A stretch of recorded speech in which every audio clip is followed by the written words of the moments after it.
से बोलिए मंगला गौरी मैया की जय। आप सभी भक्तों पर माँ मंगला गौरी की कृपा सदा सर्वदा बनी रहे। माता रानी आप सभी की सभी इच्छाओं को पूर्ण करे। प्यारे भक्तों, आज आप श्रवण करें सावन माह के अंतिम मंगलवार मंगला गौरी माता की व्रत कथा। आपसे हमारी निवेदन है कि कथा को पूरा जरूर सुनेगा और दूसरे भक्तों के पास भी शेयर कीजिएगा और कमेंट बॉक्स में जय मंगला गौरी माता अवश्य लिखिएगा। सावन के महीने में प्रत्येक मंगलवार बहुत खास होता है क्योंकि यह दिन माता पार्वती को समर्पित होता है। इस दिन महिलाएं उनका आशीर्वाद पाने के लिए व्रत उपवास रखती है। इस दिन मंगला गौरी माता की व्रत रखा जाता है जो कि सुहागिन महिलाओं के लिए महत्वपूर्ण माना गया है। इस दिन महिलाएं माता का व्रत रखती है और पार्वती माता का पूजन करती है। कहते हैं कि माता पार्वती व भगवान की कृपा से अखंड सौभाग्य और सुख समृद्धि का आशीर्वाद प्राप्त होता है। मंगला गौरी व्रत के दिन विधि विधान से माता का पूजन करने के बाद व्रत कथा को जरूर पढ़नी या फिर सुननी चाहिए। इससे माँ मंगला गौरी प्रसन्न होती है और अपनी भक्तों की सभी मनोकामनाएं पूरी करती है। तो प्यारे भक्तों, आइए हम श्रवण करते हैं माँ मंगला गौरी की व्रत कथा को बड़े ही श्रद्धा प्रसन्नचित मन से पूरा अवश्य सुनिएगा। एक नगर में एक व्यापारी अपनी पत्नी के साथ सुखी से जीवन व्यतीत कर रहा था। उसे धन दौलत की कोई कमी नहीं थी और वह खुशहाल जिंदगी बिता रहा था। लेकिन उस व्यापारी को एक ही दुख था कि उसके कोई संतान नहीं थी। इसलिए सारी सुख सुविधाएं होते हुए भी दोनों पति पत्नी खुश नहीं थे। दिन रात पूजा पाठ में लगे रहते थे, ये उम्मीद से क्या पता भगवान उनकी सुनी गोद भर दे। भगवान ने उनकी प्रार्थना सुनी भी। उनकी पूजा अर्चना करने के बाद उन्हें पुत्र का वरदान प्राप्त हुआ।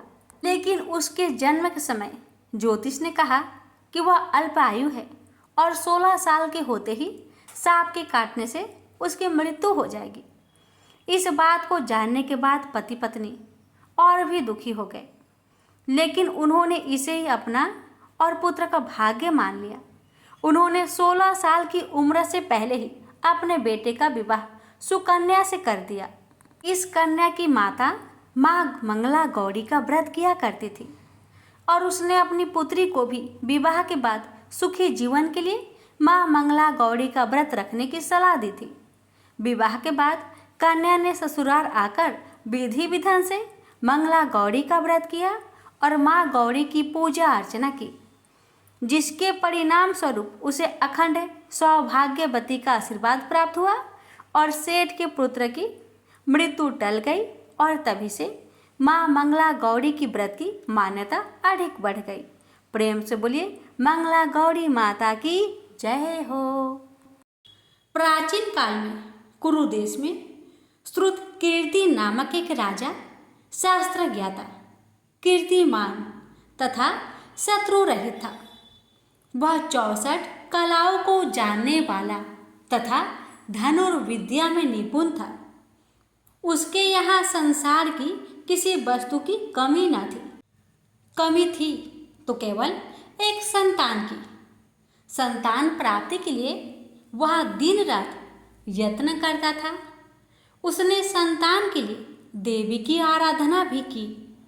एक दिन देवी ने उसकी आराधना से प्रसन्न होकर उसे साक्षात दर्शन दिए और कहा, हे श्रुत कीर्ति, वर मांगो। राजा श्रुत कीर्ति ने कहा, माँ, यदि आप मुझ पर प्रसन्न हैं तो मुझे एक पुत्र दीजिए। आपकी कृपा से मेरे यहाँ धन्य धान्य आदि किसी चीज की कमी नहीं, बस एक कमी है तो पुत्र सुख की। इसको छोड़कर मेरे यहाँ सब आनंद है। राजा के ऐसे कहने पर देवी मुस्कुराई और उन्होंने कहा, राजन, तुमने एक दुर्लभ वस्तु की याचना की है, फिर भी तुमको पुत्र मैं अवश्य दूंगी। लेकिन तुम मेरी बात को ध्यान देकर सुनो। तुम्हारे यहाँ जो पुत्र होगा वह बहुत गुणवान होगा, किंतु वह 16 वर्ष से अधिक जीवित नहीं रहेगा। हाँ, यदि एक सुंदर अथवा विद्या विहीन पुत्र होगा तो वह बहुत समय तक जीवित रहेगा। देवी की बात सुनकर राजा चिंता में पड़ गया और माता की बात अपनी पत्नी को बताया। कहा, हे रानी, माता रानी ने कहा है, अगर मैं गुणवान पुत्र का मांग करता हूँ तो वह 16 वर्ष तक जीवित रहेगा। अगर अनपढ़ गंवार पुत्र की मांग करता हूँ तो वह दीर्घ काल तक जीवित रहेगा। अब तुम बताओ, मैं क्या करूँ और क्या मांगूँ? बहुत सोच विचार करके राजा ने गुणी संपूर्ण लक्षण युक्त 16 वर्ष की आयु वाला पुत्र मांगा। देवी ने कहा, राजा, मेरे मंदिर के मुख्य द्वार पर आम का पेड़ है। मेरी आज्ञा है कि तुम उस पेड़ से एक आम तोड़कर अपनी रानी को खाने के लिए दे दो और उसको खाने से ही रानी का गर्भ अवश्य ठहरेगा। राजा ने परेशान होकर देवी के मंदिर के मुख्य द्वार पर जो आम का पेड़ था वहां से एक आम तोड़कर अपनी पत्नी को खाने के लिए दिया। रानी ने भी माँ मंगला गौरी के आदेश अनुसार फल खाया और 10 मास के पश्चात उसके यहाँ देव पुत्र तुल्य पुत्र पैदा हुआ। हर्ष शोक से संपन्न राजा ने राजकुमार का कर्म आदि संस्कार करवाया और भगवान सदाशिव का ध्यान धरकर उसका नाम चिरायु रखा। लड़का अपने माता पिता की देख रेख में चांद की तरह बढ़ने लगा। दिन बीतते चले गए और उसका 16वां वर्ष आरंभ हो गया। राजा रानी दोनों को चिंता सताने लगी। राजा ने सोचा, मैंने यह पुत्र बड़े कष्ट से प्राप्त किया है। अपनी आंखों के सामने इसका मृत्यु कैसे देख सकूंगा, कैसे सह सकूंगा? यह विचार करके उसने राजकुमार को उसके मामा के साथ काशी में भेज दिया। जाने के समय रानी ने अपने भाई से कहा, भाई, तुम कार्पटिक भेष धारण करके राजकुमार को काशी ले जाओ। मैंने इसके जन्म से पूर्व भगवान श्री सदाशिव से प्रार्थना की थी कि हे प्रभु, पुत्र प्राप्ति पर मैं उसे जगत पिता की यात्रा के लिए भेजूंगी। इसको इसी समय काशी ले जाओ। इसकी देह प्राण की रक्षा करना। रानी का भाई अपनी बहन की बात सुनकर भांजे को साथ लेकर काशी चला गया। कई दिन की यात्रा के पश्चात वह आनंद नगर पहुंचा। वहां पर वीरसेन नाम का एक राजा राज्य करता था, जो कि शास्त्र ज्ञाता, कीर्तिमान तथा शत्रु रहित था। उस राजा की कन्या मंगल गौरी अपने रूप लावण्य के कारण चहु और प्रसिद्ध थी। मानो वह राजकुमारी आकाश के चांद की तुलना में धरती की चांद थी। जिस समय राजकुमार चिरायु तथा उसका मामा आनंद नगर में शहर से बाहर के शाही बगीचे में पहुंचे, उस समय राजकुमारी मंगल गौरी अपनी सखी सहेलियों के साथ खेल रही थी। राजकुमार चिरायु तथा उसका मामा खेलती हुई लड़कियों को देखने लगे। खेलती हुई लड़कियों में से एक ने क्रोध में भरकर राजकुमार को गाली दिया। बालिका को क्रोधित और दुर्वचन कहते देखकर राजकुमारी ने उस बालिका से कहा, हे सखी, तुम गाली क्यों दे रही हो? तुम दुर्वचन क्यों कहती हो? मेरे संग अयोग्य वाणी बोलने वाली कोई भी स्त्री नहीं है। देखो, मंगला गौरी के प्रसाद एवं मंगला गौरी व्रत के प्रभाव से मेरे हाथ से जिसके माथे पर चावल गिर जाए, उसके साथ मेरा विवाह हो जाने पर यदि वह थोड़ी आयु वाला है तो भी चिरायु हो जाएगा। इसके बाद सब बालिकाएं अपने अपने घर को लौट गई। उस दिन राजकुमारी का विवाह वाहिक देश के ढिंड धर्मा राजा के पुत्र सुकेतु नाम वाले राजकुमार से होने वाला था। लेकिन सुकेतु मूर्ख, कुरूप तथा बहरा था। वर पक्ष वाले उसकी बजाय विवाह मंडप में अन्य अच्छा वर ले जाने की इच्छा प्रकट कर चुके थे।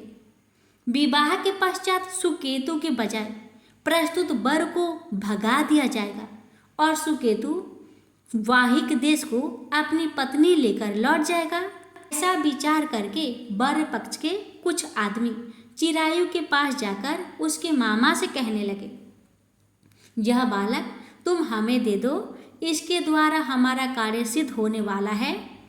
इस भूमि पर परोपकार जैसा अन्य कोई धर्म नहीं है। उन लोगों की बात सुनकर चिरायु का मामा प्रसन्न हो गया, क्योंकि वह बगीचे में मंगल गौरी की बात सुन चुका था। उसने वर पक्ष वालों से कहा, आप लोग इस लड़के को क्यों चाहते हैं? विवाह के लिए वस्त्र गहने आदि तो मांगे जा सकते हैं, लेकिन कोई वर थोड़े ही मांगा जाता है। फिर भी मैं आपकी बात रखता हुआ लड़का को दे रहा हूँ। वर पक्ष राजकुमार चिरायु को विवाह मंडप में ले गए और विवाह के कार्य सिद्ध हो गया। जब सप्तपदी आदि कार्य होने के बाद रात में राजकुमार मंगल गौरी के साथ सोया, तभी उसका 16वां वर्ष समाप्त हो रहा था। ठीक उसी समय काल सांप के रूप में वहां आया। संयोगवश उसी समय राजकुमारी की नींद खुल गई और वह सांप को देखकर मारे भय के कांपने लगी। फिर उसने भय त्याग कर सांप की पूजा की, पीने के लिए उसे बहुत सा दूध दिया, प्रार्थना की दीन बानी से, उसकी स्तुति की। मंगल गौरी ने कहा, मैं उत्तम व्रत करूंगी, मेरे पतिदेव जीवित हो जाए और चिरंजीवी हो। देखते ही देखते सांप कमंडल में प्रवेश कर गया। अपनी कुछ की चोली से राजकुमारी ने कमंडल का मुख बांध दिया। उस समय राजकुमार अपने शरीर के अंगों को ऐंठते हुए जागकर उठकर बैठ गया। उसने राजकुमारी से कहा, मुझे बहुत भूख लगी है। राजकुमारी ने माता के समीप जाकर लड्डू आदि लाकर राजकुमार को खाने के लिए दिए। राजकुमार ने प्रसन्न होकर भोजन किया। हाथ धोते समय उसके हाथ से अंगूठी गिर गई।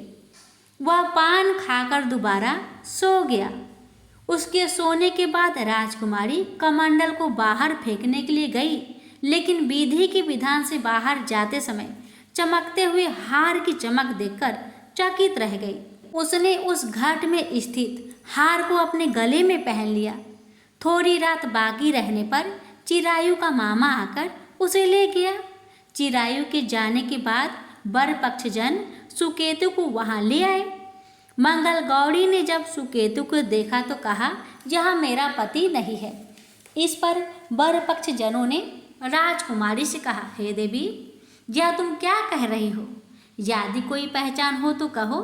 मंगल गौरी ने कहा, रात को मेरे पति ने जो मुझे जराऊ हार दिया है, उस हार के रत्नों की सुंदरता यह बताए, यह कोई अन्य ही है।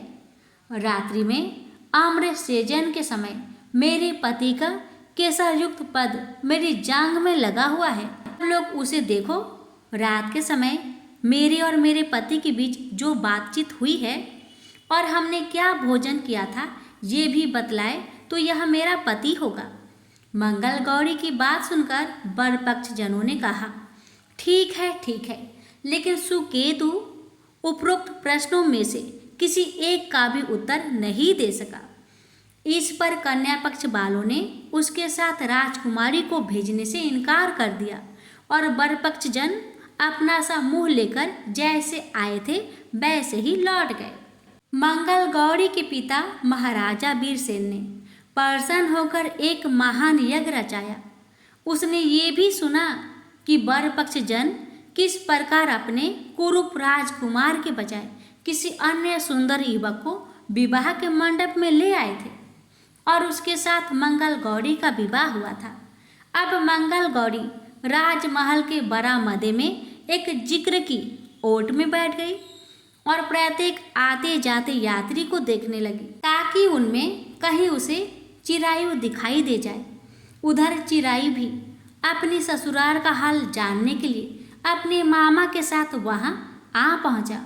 जो ही वह चिक के सामने से गुजरा, मंगल गौरी ने उसे देखकर कहा, पिताजी, मेरे पति आ गए हैं। राजा ने तुरंत ही मामा भांजे को राजभवन के भीतर बुलवा भेजा। मंगल गौरी की बताई हुई सब निशानियां चिरायु में मौजूद थी।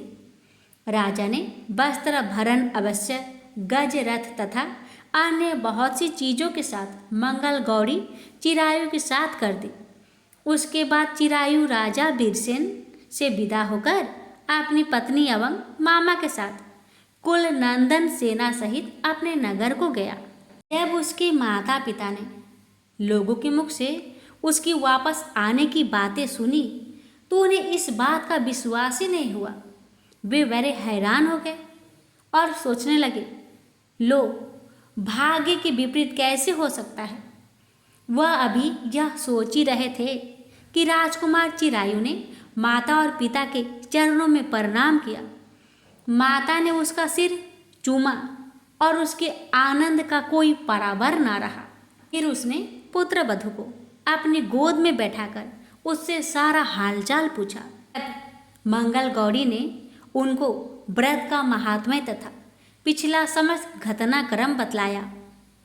मंगला गौरी के कारण ही तभी से यह व्रत मंगल गौरी के नाम से प्रसिद्ध हुआ। ये जो कोई भी सुनेगा अथवा इसका कीर्तन करेगा उसके सभी मनोरथ सिद्ध हो जाएंगे।